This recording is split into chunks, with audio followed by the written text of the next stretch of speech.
Welcome, friends. We're going to run through the patch notes here in green screen mode. I finally got my two cameras set up. I have to make sure I'm looking at the right one. Hello to all of you.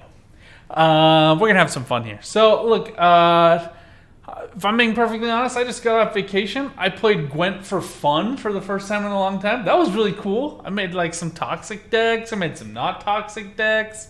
I made a Blue Stripes inspired Zeal deck with Renew, and now I can't do all that stuff anymore. So we'll still have some fun. Come hang out with us on stream. I'll be back to my regular 3 videos a week, and then hopefully maybe mixing in some like user videos. So if you guys have a deck you're trying out, please send that over to me. If you want to record yourself doing it, even better. I'll give my thoughts in this cool green screen mode where I shout at you and yell at you for moving your cursor to the wrong place at the wrong time. It'll be a lot of fun. Anyway, let's jump right in. So first things first, we're going to hit the patch notes. 9.2, we got a new journey. Meet Alyssa and Tesea de Vries, powerful mages that will introduce you to life in Aretuza, a magical academy for young ladies. I think this actually makes a lot of sense. I talked about this last time at the last journey. They started off with a male, then they went female, then they went male, then they went female. They went female again, and they've tripled down on female. And candidly, in the gaming community right now, with everything going on at Blizzard and Ubisoft, it's probably a good idea. Not gonna lie. I think it just like sets a tone for where CDPR wants to be as a studio. I think also having their HR director highlighted as Witchfinder last season was really cool too. So I think we should be expecting and pushing for more of that as players of these games. And I think it's kind of a cool thing. But it is Aretuza, it's not Banard. I kind of think that's good. We'll see, maybe Banard will come as the next journey. Who knows? But I do like how they've lined up this journey specifically to interact with this release of the next part of the expansion. That's great in my opinion. Rewards. A lot of new rewards to unlock in standard and premium paths. There always are. Honestly, if you're ever going to buy like a season pass in any video game, Gwent is the best bang for your buck. There's not even a close second for me. Like, you get so much stuff for it. You get skins, you get cards, you get premium points, you get reward keys so you can unlock specific rewards that you want. It really does work really well. I know that I complain about some stuff with CDPR, and I have in the last couple seasons. Found some centeredness. CDPR does a lot of things really well. They really do. And the people who do this game, Jason Slama, specifically as the lead designer, has a deep commitment and care for the game, and it shows. And most importantly, in my view, they enable the graphic designers who do the best work. Do I think that Mole Legion could step it up a little bit? Yeah, I do. I do think that the balance designers could do a little bit of work to improve the game right now. I really do. And I think that Mole Legion needs to let go of beta and focus on the future of Gwent. Stop trying to rebuild the Gwent that he fell in love with and that he's kind of clinging to. But we'll get to that more later. Draft changes, new logic. This is really cool. They did a lot of cool stuff with draft. I was actually thinking as I was reading through the changes, I'm not going to go through all of them right now. They basically just made it so you could get better access to key cards. They made some things more likely than others to give you better interactions. And I would personally really like to see this as a focus for competitive Gwent. I think that draft, it is really RNG specific, so you could get some bad rolls, but I think if they can keep tweaking it and making it so that there's like some reliability on getting intra-faction factions. So if I'm thinking like Syndicate specifically, if you can get all Salamandra and you can build that, I think it's going to be the best representation of Gwent skill in my opinion. Because some people just have more time that they can practice their decks, and they typically tend to do better on ladder. And in tournaments, the people who just play the most games usually do better. Just is what it is. And I think like after you hit 1,000 games per season, I think it's kind of diminishing returns, but I think it does matter. Anyway, new expansion trees, cool. Melusine and Laetitia Charbonneau. New expansion with Thaned Ku with 26 cards. We'll jump through those later. I'm going to open all of them in the game. That's going to be fun, and we'll look through them all. But Snowdrop was changed. I think this is really to deal with Sunset Wanderers and Hyperthin. So now she has Zeal Order, draw up to 2 cards, then shuffle the same number of cards back to your deck. I do think that the up 2 is a little bit better than 2. Along with Bjorn Brand and Eastred, we made slight change to Snowdrop to have it work in similar way as Morvran. It makes the effect easier to use and remove ways to shot oneself in the foot. I think they meant to put shoot there. I'll send a thing to the developers.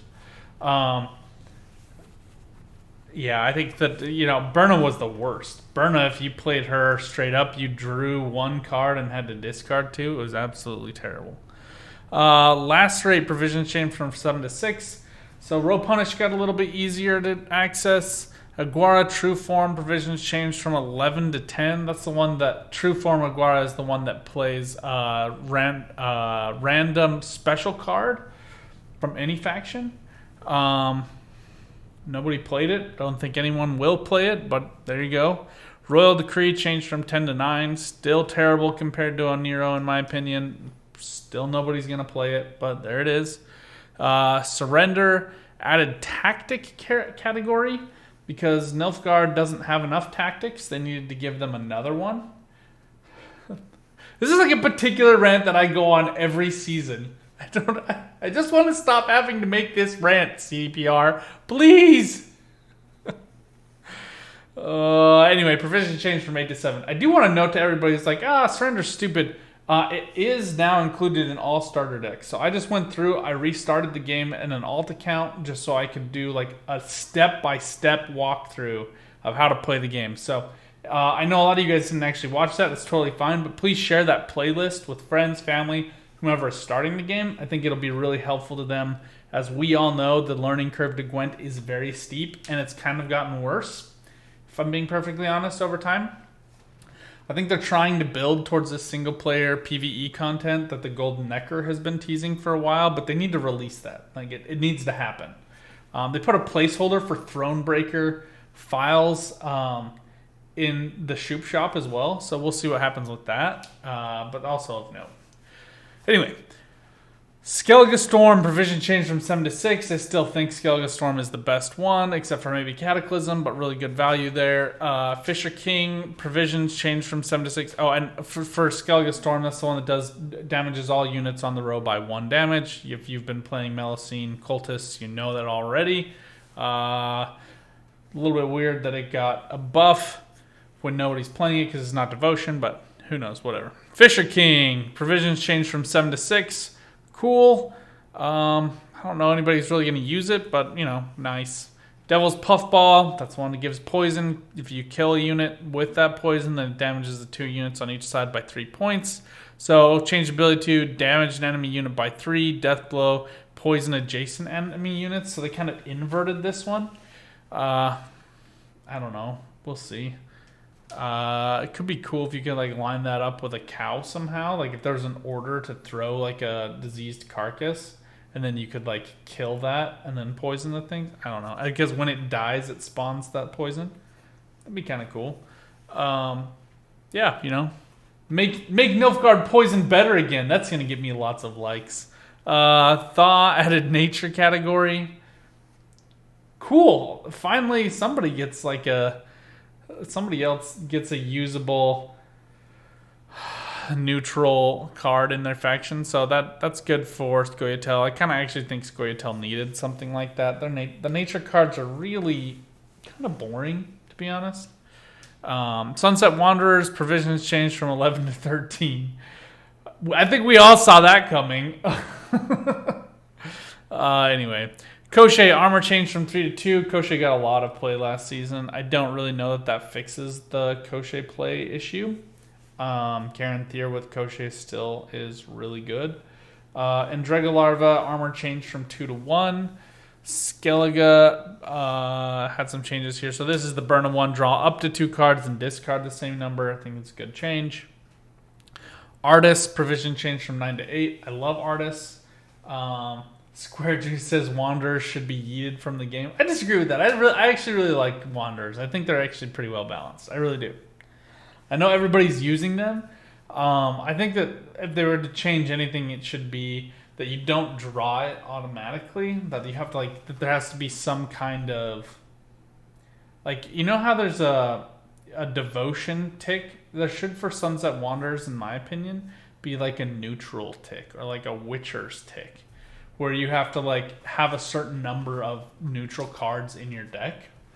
That way, because neutrals just aren't as good as devotion cards in the end game, right? Like, there are very few like really good neutrals. Most of them have been power crept. Like Igni, Jordan, you just don't see them anymore. So anyway, I'd like to see that. I think like maybe requiring a certain number of Witchers would be a cool way to do it. Yeah, or like with Radea or Shoop, where you could only have one of each card. Yeah, something like that. Exactly. Yeah, that's totally. I think that's how it should be. I actually think the provisions made sense. Like, you could use artifact compression. You could use spores. You could use Peter van Gilvin. Like, there's a bunch of easy, pretty cheap resets that kind of just immediately nerf the value on Sunset Wanderers. The consistency is where I have the problem with, where you're getting that draw. Anyway. Newt the Callous. Power change from 6 to 7. Don't know why that happened. Kind of think he's a trash card. Was a trash card. Still remains a trash card. Maybe they were worried about how well he would play with some of these new Melusine cards, but we'll see. Filled Carl changed from 9 to 8. Don't really know why he got a buff. I always kind of felt like he was good value, but not a lot of people playing Lippy. I just don't think Lippy was that great anymore with Sunset Wanderers. And Birna, and like the discard package got so good that Lippy was no longer necessary for consistency, right? And there's just so much other value in Skellige, but we'll see. Herald Houndsnout changed from 8 to 7. He's the one who procs 3 skulls, then can damage a unit once per turn with a 1-turn cooldown. Fine. I think they're trying to make a big push for cultists right now with this new expansion too. Delirium provisions changed from 6 to 5. Darren power changed from 7 to 8. Don't know. So power is not provisions, right? So I actually had this one wrong. Newt the Callous's power changed from 6 to 7. So just a small point buff. Darren gets a small point buff from 7 to 8. Fine. Delirium provisions changed from 6 to 5. This makes sense. Giga Scorpion should be 1 more point than it. Delirium's really good for Swarm decks. So it's the one that does 6 random damage to units on a row. So I think that's a good change in my opinion. Probably if Koshé continues to see a lot of play, I think we'll see more Deliriums. Freya's Blessing. This is a duh. This should have been like this for a while. Yeah, I just think it makes sense. So cool. It's a little bit cheaper, easier to include. Hey Mate Herbalist, stupid trashy card. I don't know why it was ever 5 provisions. It's the one that heals a unit and then boosts them. So you can get a lot of value off of them, but it's just a difficult card to play with and to set up for.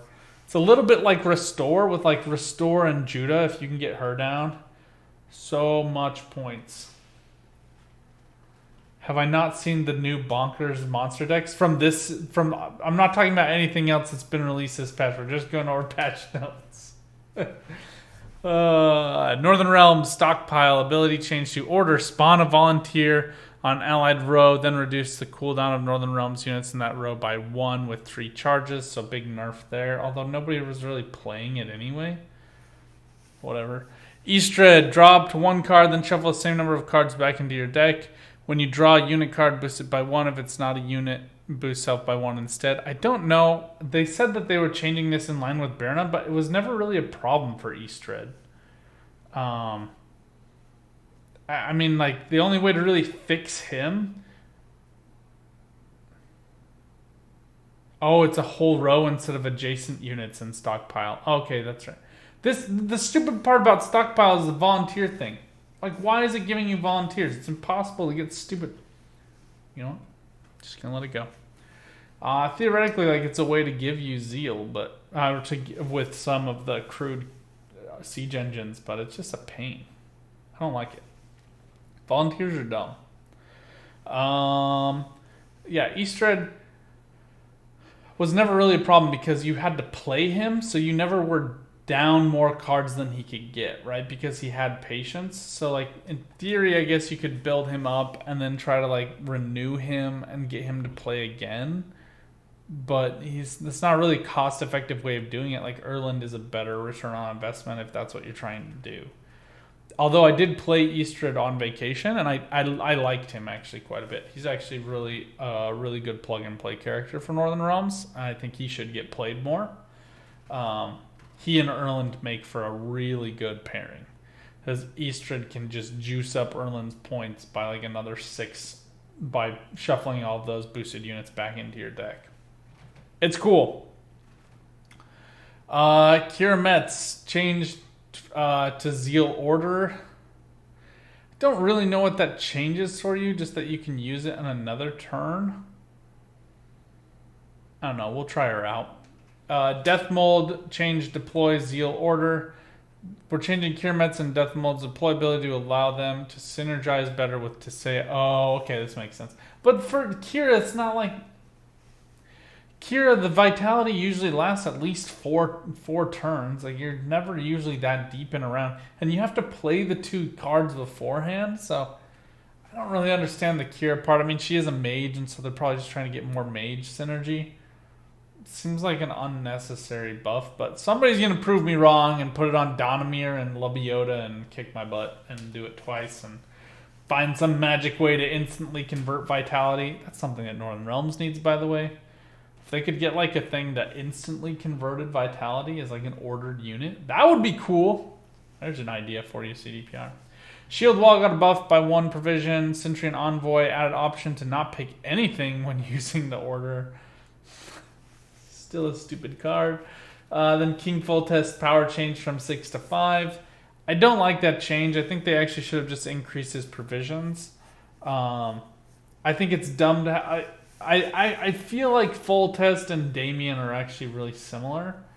And they should be kept equal. It's kind of weird to me that Damien is girthier than King Foltest. I think I would be more okay with this change if it was like maybe changing him to 3 with 4 armor. Like, I think that would make more sense to me. Then you could maybe see some cards like Piercing Missile or something like that, or certain cards that ignore armor, Professor, stuff like that could get more value. But I think making it so he can be yeeted by thunder is kind of stupid. He's still busted. I mean, like, if you set him up with Donamir, which is what most people are doing right now anyway, yeah. But I think to just nerf him straight up is a little bit weird, especially when I know that a lot of people are playing Inspired Zeal. It's pretty easy to counter with Row Punish, and super easy to counter with Mill. It has a lot of weaknesses. It really does, and they're weaknesses that we've known about as a community for a long time. So it's not like a new thing that we're all trying to get used to. Voltus just gives it a little bit more juice, if that makes sense. But I actually think Megascopes was a bigger problem for that deck than Foltest was, in my opinion. He should not fulfill his condition by himself. He doesn't. He's Devotion, though. So he doesn't, technically. And a lot of people aren't even playing him for the Devotion with the Megascopes now, too. So I understand your problem, Square Juice. I think the Dun Banner interaction is a little bit more toxic, personally. And that's not what's being played that much right now, because it's not enough value to beat Koshé. Just saying. Francesca changed ability to Veil. She already had Veil, so whatever. Whenever you play a special card, remove 1 counter, counter 3. When counter reaches 0, spawn and play a copy of the last special card you played. If it is a neutral, give it Doomed.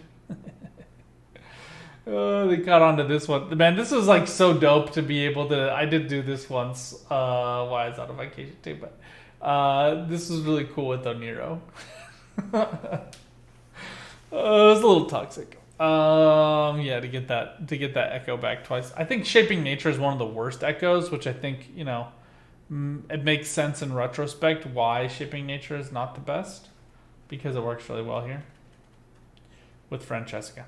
So we might see that played more. I kind of doubt it. Vanadain, provision change from 8 to 7. Ability change to deploy, move up to 2 cards from your hand to the bottom of your deck.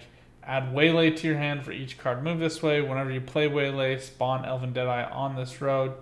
Player will now be able to pick between 0 and 2 cards to shuffle back. Fine, still super weird. Yeah, Nilfgaard's is way too short.